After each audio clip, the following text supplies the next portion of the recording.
Okay, ladies and gentlemen, so welcome to back to Year 12 Music.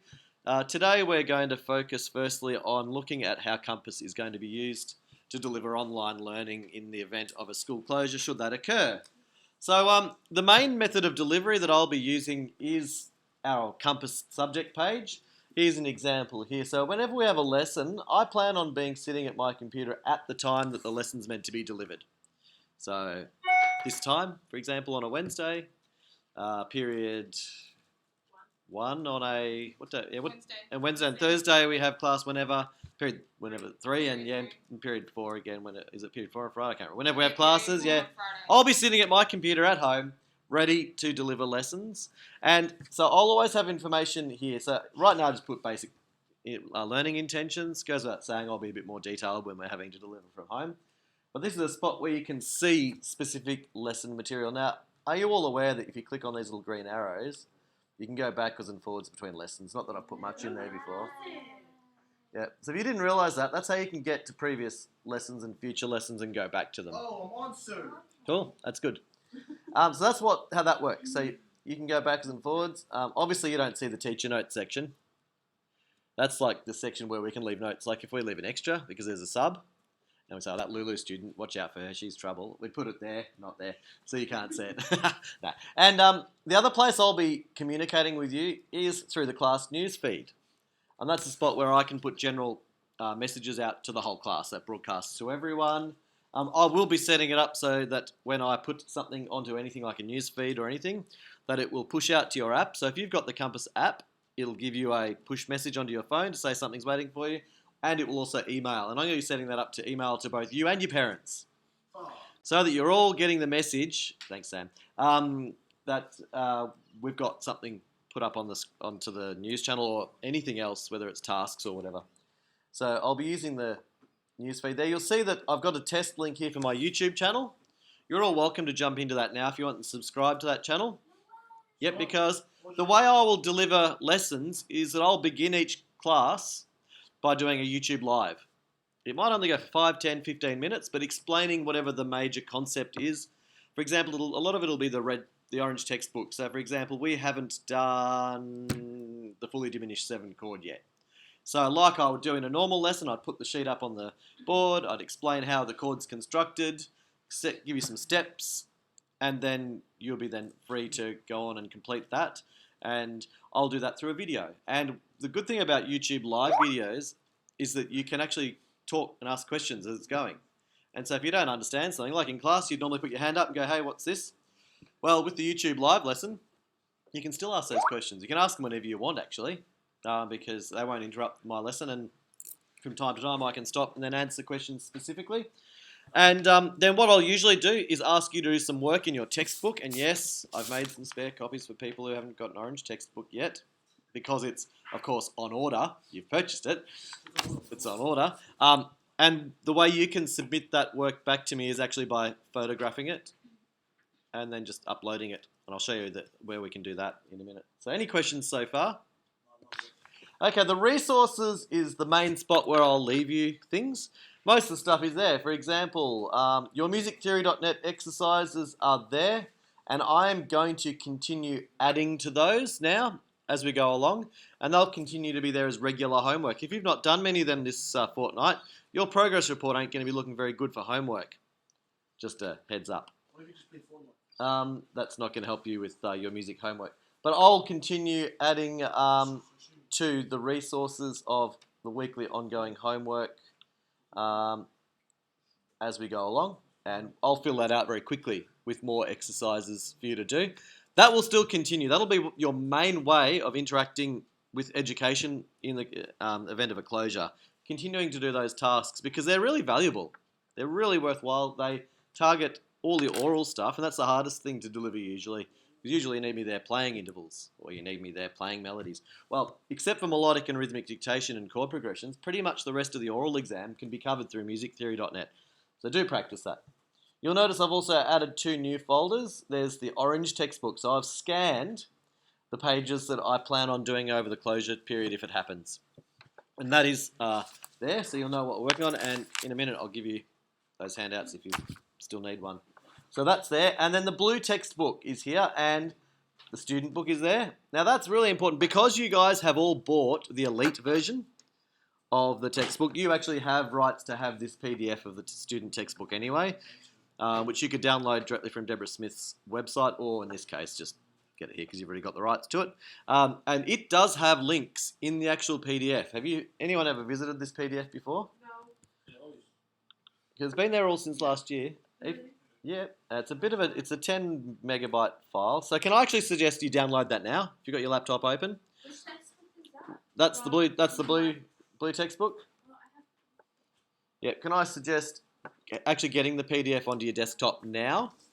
And also could I suggest downloading the orange textbook pages just in case you lose your textbook or you leave your textbook at school and then the closure gets announced overnight and you can't come back to school to get it. You'll have PDFs of what we're working on. But if you actually look at, once it's downloaded, here we go. Mine's already downloaded. Yeah, good. Oh, come on, a few seconds.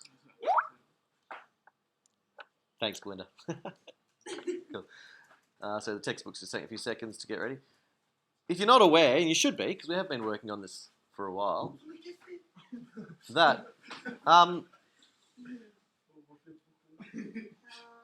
when you're in the textbook, it's actually a really useful resource because, like, whilst we've already done lesson 1 and 2 and whatever, you can see, for example, Deborah Smith has got it all full of things like video files. Like if you go to that video file there, say, for example, you've had a brain fade and you've forgotten what a crotchet was. Yeah. Deborah Smith made all these videos. Remember, I actually used them sometimes last year if I was feeling a bit lazy, so I got her to explain that instead on the video. Yeah. So it's all there. There's so much in the way of resources there, but most importantly, in addition to there being videos, other explanations, and so on, most importantly, when there are actually oral questions, see where it has like disc 1, track 4, that's actually just an MP3 link to that question. One, Absolutely. And Two, there you go, you can hear it. three. There's the question. 4. And so there is actually no reason why you can't continue working on all these questions. Obviously, I can't be watching over your shoulder and giving you support and advice, but you can give it a red hot go. And then most importantly, I won't do it now, but you can do it now. I've already got this on my desktop. Download the teacher textbook as well. Now, you're not usually meant to have access to this. I'm sure Deborah Smith will forgive us in these trying times if she happens to see this video. Hi, Deborah. You never know. But in this time, given that we're going to be away from school potentially, if there's a closure, you need a way to actually get your answers. And the teacher book has the answers. Again, don't cheat and just go to the teacher textbook and write all your answers in and go, hey, look, I know how to do this. Because when we do the oral and theory SAC next term, sometime, whenever that happens, assuming we have a next term, I'm sure we will, it'll be obvious then if you've just copied answers from the teacher textbook. But it is there as a resource for you to use. As usual, in the learning tasks, our ongoing weekly homework is there, and that is the main place where you'll still upload that on a weekly basis. I'm expecting to see you all attempt each question type